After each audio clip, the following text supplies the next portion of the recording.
Como les adelantamos, nos encontramos con el analista político Luis Benavente, con mucha experiencia, por supuesto, también en encuestas, para que nos ayude a interpretar los números también y hacia dónde vamos con el indulto, pues, Alberto Fujimori. Luis, gracias por estar con nosotros. Buenos días, Enrique.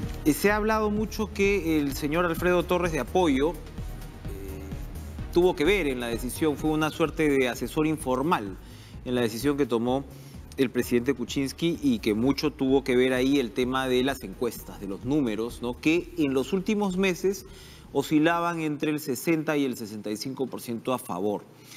Pero este cálculo habrá tomado en cuenta el nivel de protesta que podía haber desde esa tercera parte. ¿Cómo leer las encuestas en una situación como esta? Sí, ¿Qué significa que el 65 o 60 o 63% de la población esté a favor del indulto de Alberto Fujimori, cuando lo que vemos es este encono con la decisión desde la calle, ¿no?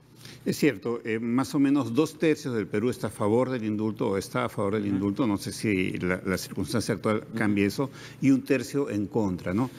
Cuando se toma una decisión política no hay que medir solo el volumen, ¿no? 2/3 te dice ya, okay, yo tengo un respaldo de la población. Claro. Razonar así es un error fatal. Claro, eso o sea, puede ser un... No son votos de una elección. No, claro que no. ¿No? Hay que medir el impacto político. Hay minorías muy pequeñas que tienen una capacidad de movilización muy grande.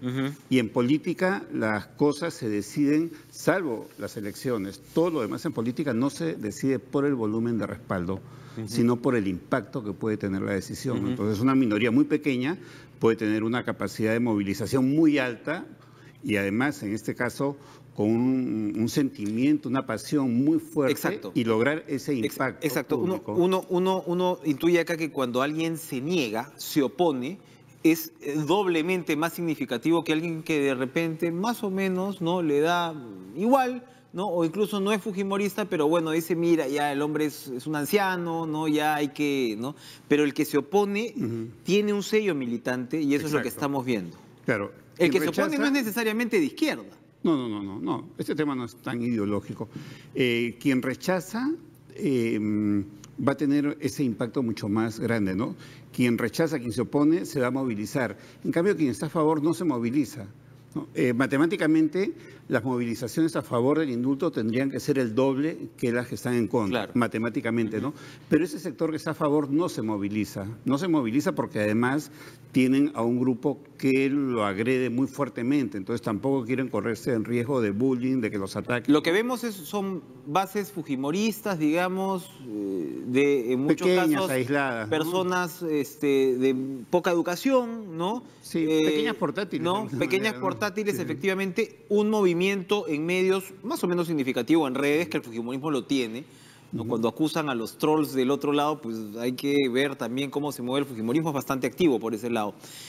Los jóvenes, ese es otro de los puntos que yo creo que le dan un impacto, ¿no? Porque se puede hablar ahora seguramente de la movilización en provincias, que es importante, de los llamados antisistema, que también tienen un componente político, pero los jóvenes, la indignación de los jóvenes, que en muchos casos el fujimorista le puede decir, tú no viviste la época del terrorismo, tú no viviste la época de la hiperinflación, pero sin embargo ellos marcan de alguna manera una línea ética de comportamiento político que repudian en este caso al fujimorismo. ¿Cómo se mide la percepción de la juventud en un caso? Creo que estos jóvenes que están rechazando el indulto ya también se habían expresado hace 1 año y medio contra la candidatura de Keiko Fujimori, ¿de acuerdo? Jóvenes que cuando... Que fue determinante esa última semana, Luis, y yo recordaba siempre que durante la campaña decían algunos analistas, no, el antifujimorismo ya es light. Bueno, es light, eso fue lo que viste, ¿no? El grado de oposición es muy vehemente. Claro. Pero ya se habían expresado. Ya se habían expresado, claro. Cuando terminara el fujimorismo, estos jóvenes estaban con el biberón, con los pañales. ¿No? Tenían 1 año, 2 años, ¿no? Pasó el tiempo y claro, ellos ven la historia, la leen, los padres le cuentan y qué sé yo, ¿no? ¿Qué ha ocurrido? El fujimorismo cometió excesos, abusos como los que ahora mismo la mayoría en el Congreso ha estado intentando cometer en estos meses, ¿no? Y eso no puede haber ayudado a la percepción ciudadana de quien está en contra, sin duda, ¿no? Claro. De ninguna manera. Ahora, los abusos de 20 años atrás contra el Tribunal Constitucional, bueno, la historia es larga y el tiempo es corto en televisión, ¿no? Fueron abusos tremendos, ¿no? Entonces, eso generó una población en el país que en la cual yo me incluyo, por cierto, probablemente tú también, rechazábamos, pero estábamos frustrados porque la imposición política desde arriba, el control que tenían de televisoras por la corrupción de Montesinos entregándoles dinero, corrompiendo, y el mismo Montesinos dejó las pruebas de eso, todo el control que existía era político en el Congreso, en fin, era una cosa tremenda, generó una frustración muy grande, estábamos contenidos, no podíamos hacer nada, nos sentíamos parte de una batalla donde no podíamos disparar un disparo, una bala, ¿no? Ahora, esa frustración hoy se expresa en odio, en resentimiento, en violencia, en intolerancia contra el fujimorismo. La decisión está tomada. Hay un punto en el cual la reconciliación de la que tanto se está hablando ahora pueda ser, digamos, viable, o que el indulto pueda ayudar a esa parte de reconciliación, o es un caso perdido, o es algo que le va a costar muchísimo al gobierno. Ya sabemos el tema de la oportunidad, sin duda, ¿no? Que de repente influye también, pero el hecho es que la decisión ya se tomó. ¿Hay algo para revertir este encono, ¿no? Porque independientemente de lo que uno piense, a veces uno ya está agotado con el tema de la polarización política en el país y las diferencias. Parece que fuéramos un país que recién sale, por ejemplo, de un gobierno como el de Fujimori, ¿no? O sea, lo que se ha visto este año ha sido una explosión también en ese sentido, que tiene que ver con los casos de corrupción, lavajato y demás. Pero esto parece marcar un punto de quiebre. ¿Hay forma de voltear esta tortilla como país, como sociedad? Tal vez una parte del país puede haberse reconciliado, una pequeña parte, ¿no? Pero el resto están todos en sus 13. Lo que pasa es que ahora hay un elemento adicional. Es ya no solamente contra el fujimorismo, sino contra PPK. La percepción del intercambio. Sí, exacto, ¿no? Entonces, mucha gente no ve esto como un indulto humanitario, sino más como un indulto político, como producto de una negociación política, ¿no? Y eso tiene un impacto en opinión pública porque todo el mundo ve eso, ¿no? El taxista, yo he tenido oportunidad de hablar con muchos taxistas en estos días, están viendo eso de una manera muy, muy fuerte, muy intensa, ¿no? Como algo que eso es muy perceptivo, agredido. Muy de piel, es un concepto bien sencillo de definir, ¿no? O sea, Sí. acá hubo una negociación política. Sí, es muy evidente, no tienes que tener gran cultura política, exacto, ni gran educación, exacto. ni nada. Eso lo nota cualquiera al tiro, es muy, muy evidente, ¿no? Y eso ha generado algo nuevo en la política peruana, donde ha habido antiaprismo, anticomunismo, antifujimorismo. Ahora hay el anti-PPK. Muy fuerte, ¿no? Con adjetivos muy fuertes, con gente muy fuertemente defraudada, ¿no? Entonces, en ese contexto del anti-PPK tan intenso, con tanta furia, con tanta rabia, más difícil la reconciliación, ¿no? Y por otro lado, estamos viendo que no hay un esfuerzo de muchos líderes o opositores, por ejemplo, de tratar de poner las cosas en su sitio con madurez, ¿no? Porque ese resentimiento que se engendró 20 años atrás, que hoy se expresa en violencia, porque creo que el derecho a la protesta nadie lo puede cuestionar, ¿no? Pero lo que sí no se puede aceptar es el insulto, la falta de civilización, el malograr el patrimonio, es lo que estamos viendo lamentablemente, los bienes históricos, etcétera, ¿no? Entonces, pero eso mismo se está alentando de alguna manera, desde ciertos líderes de opinión, ¿no? Entonces, no hay la capacidad de poner las cosas en su sitio, ¿no? Y sí, es necesario tranquilizarse en el país, ¿no? Para terminar, un consejo gratis para el gobierno. En estas circunstancias, este escenario que ya se ha tomado la decisión, que probablemente la decisión tenga todos estos problemas, pero revertir también es difícil, ¿no? Revertirla también puede ser complicado. ¿Qué deberían hacer ahora? Juan Cheput está hablando solito, no vemos muchos ministros hablando, comunicando. Sí. ¿No? Yo creo que eso es importante, ¿no? Él ayer dijo que los ministros debían salir, que es necesario que aparejan, que den su punto de vista ante el Congreso. Creo que el gobierno ha tenido poca capacidad política, no solo con este tema, sino en general desde que se instaló hace 1 año y medio, ¿no?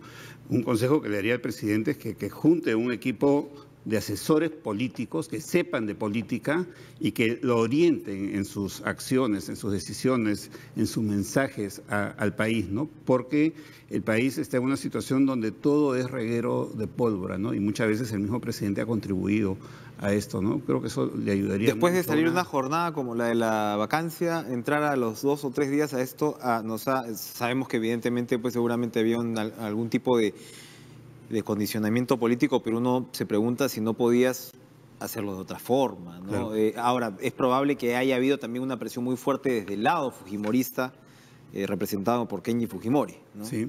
Ahora, yo Pero creo que bueno, acá en la mesa tendría que estar, no sé si un psiquiatra, un psicoanalista que te ayude a comprender esto, ¿no? El país es muy esquizofrénico. Mira esa esquizofrenia que hubo, mira, con cierta distancia con el Perú, Nueva Zelanda. Si te pones a pensar, fue excesivo. claro. Eso está bien, somos peruanos, Sí, claro. queremos que ganen, pero fue una locura esquizofrénica la que tuvimos para ese triunfo, y en todos los peruanos somos así, o por lo menos lo que se nota en la agenda pública, en los medios, es así, ¿no? Aquí Un la gente país dejó la muy- Navidad, ¿no? Yo estaba en Cusco, Quique, y a menos de 2 horas del anuncio encuentro una tremenda manifestación Es- muy fuerte claro, en la en plena Plaza de Armas. Nochebuena, A ¿no? media cuadra de la Plaza de Armas, sí. No fue una noche buena para muchos, ¿no? Preocupa, ¿no? Preocupa porque mucho, no tenemos preocupa mucho esa en el ánimo capacidad, nacional, y los ¿no? políticos están en lo suyo o están en sus 13 y no están con ganas realmente de contribuir a que ese país salga adelante. Los líderes políticos grandes que hemos tenido en este país en los últimos tiempos, en las últimas 3 décadas, o están en la cárcel, o están cuestionados, o están investigados, o están en la fiscalía, etcétera. ¿No? Los Ahora, del también nivel- es complicado porque ahora mismo, por ejemplo, uno no escucha a Alan García, pero hace 3 días, ¿no? Claro, has tenido a todos los actores políticos también empujando por la vacancia del presidente, lo cual también era desaforado, ¿no? O sea, para las circunstancias en las que estamos, un presidente democráticamente elegido. Entonces, también ahí es difícil establecer diálogos y canales de confianza entre los propios líderes políticos. Exacto. Y hablamos de la gran política, si hablamos de la política subnacional, en regiones, en distritos, es lo mismo o peor todavía, pero eso no lo vemos en la agenda pública porque eso es algo más local, más regional. Muchas veces, no solamente algunos temas negativos emergen a la primera plana nacional, ¿no? Pero sí, yo veo que los líderes políticos siguen más interesados en lo suyo, siguen de espaldas al país y no les interesa realmente el país. Lo están demostrando permanentemente y no se dan cuenta que hay un rechazo total hacia Porque ellos. finalmente en estas sociedades inmaduras, como definitivamente la estamos describiendo, me has hecho pensar mucho por ese lado. No Y es que, esquizofrénicas, no es que uno además, no lo ¿no? sepa, sino que sí, hay todo este... En estas situaciones el liderazgo se hace muy importante, Claro. ¿no? El liderazgo tiene un componente pedagógico y no lo estamos... El liderazgo creo que es importante en estas situaciones y siempre, ¿no? Los líderes son quienes conducen a una sociedad, quienes le dan esperanza, quienes le dan ilusión, quienes la llevan por un determinado camino, ¿no? Pero esos líderes están preocupados en su agenda, en su corrupción, en lo suyo, ¿no? De espaldas al país. Tienen una responsabilidad histórica muy grande y son incapaces de hacer un mea culpa, ¿no? Yo no creo que los peruanos en general vayan a indultar a estos líderes que tenemos, Quique. Luis Benavente, muchas gracias. Nos has hecho pensar porque finalmente, sí, pues el liderazgo también significa darle un norte al país, darle con qué soñar. La política es eso, la política no es sencillamente este mar de mediocridad en el cual muchas veces nos podemos encontrar, sino que tiene que haber un elemento de motivación nacional y eso es lo que no estamos viendo pues en ninguna de las tiendas. Gracias, Luis, otra vez por acompañarnos esta mañana. Seguimos, Jennifer, con información.